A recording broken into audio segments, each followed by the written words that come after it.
believe in God our Father. I believe in Christ the Son. I believe in the Holy Spirit. Haleluya, selamat pagi Bapak Ibu yang diberkati Tuhan. Shalom. Untuk kita buka Alkitab kita di dalam Yesaya pasal 57 ayatnya yang ke-9. Engkau datang menghadap Molok dengan membawa minyak dan banyak-banyak wangi-wangian. Engkau menyuruh duta-dutamu pergi sampai jauh dan sampai ke bawah dunia orang mati. Bapak Ibu yang diberkati Tuhan, kita belajar firman Tuhan bagaimana bangsa Israel, mereka hidup tanpa harapan, mereka hidup tanpa tujuan. Kenapa saudaraku mereka mengalami sebuah kehidupan yang tanpa harapan? Karena mereka menyembah dewa-dewa orang Kanaan. Lewat penyembahan mereka kepada dewa-dewa orang Kanaan, mereka telah melukai hati Tuhan. Yang kedua adalah mereka menduakan Tuhan. Dengan cara menduakan Tuhan, orang Israel merasa bahwa diri mereka seolah-olah kuat.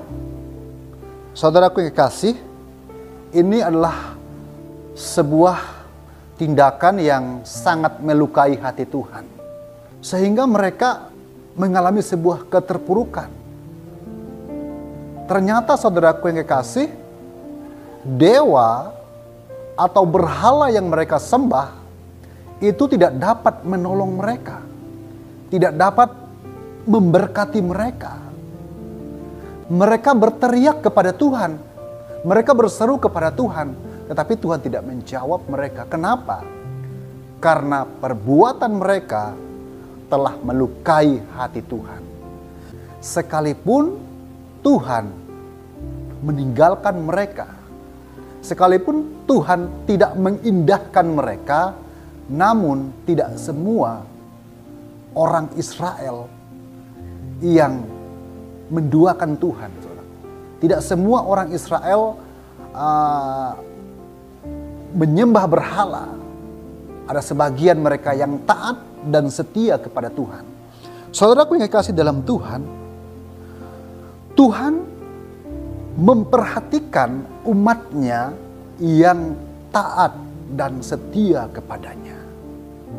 Saudaraku yang kekasih dalam Tuhan Yesus Kristus, kita mau belajar lewat peristiwa bangsa Israel ini bahwa ketika kita menduakan Tuhan, ketika kita menyembah kepada dewa-dewa, itu membuat hati Tuhan terluka, saudaraku.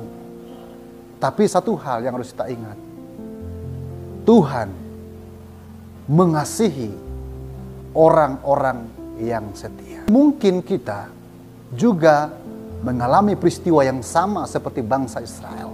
Kita merasa kecewa, merasa seolah-olah Tuhan meninggalkan kita. Kenapa?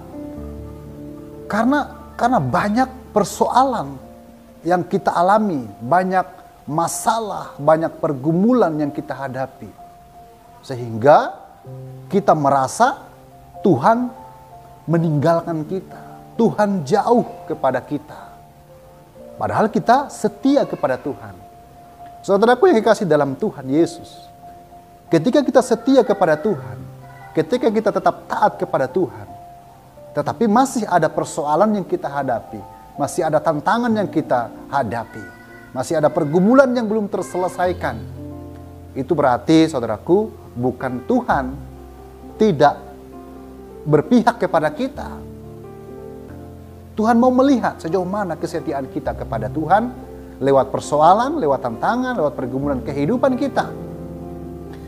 Saudaraku yang kasih, mari kita sebagai anak-anak Tuhan, seberat apapun masalahmu, seberat apapun tantanganmu, hari-hari ini yang kita gumuli, yang saudara gumuli, tetaplah setia kepada Tuhan.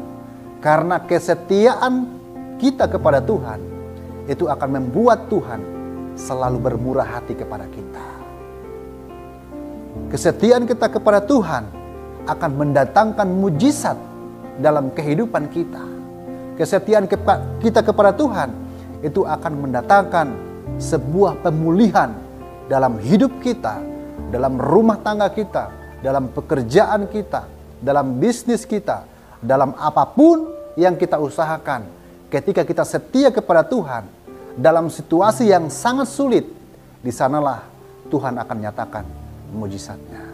Jangan berhenti berharap kepada Tuhan. Jangan berhenti setia kepada Tuhan. Jangan berhenti taat melakukan kebenaran firman Tuhan. Sabar, tiba waktunya akan terjadi mujizat Tuhan seperti fajar di pagi hari. I believe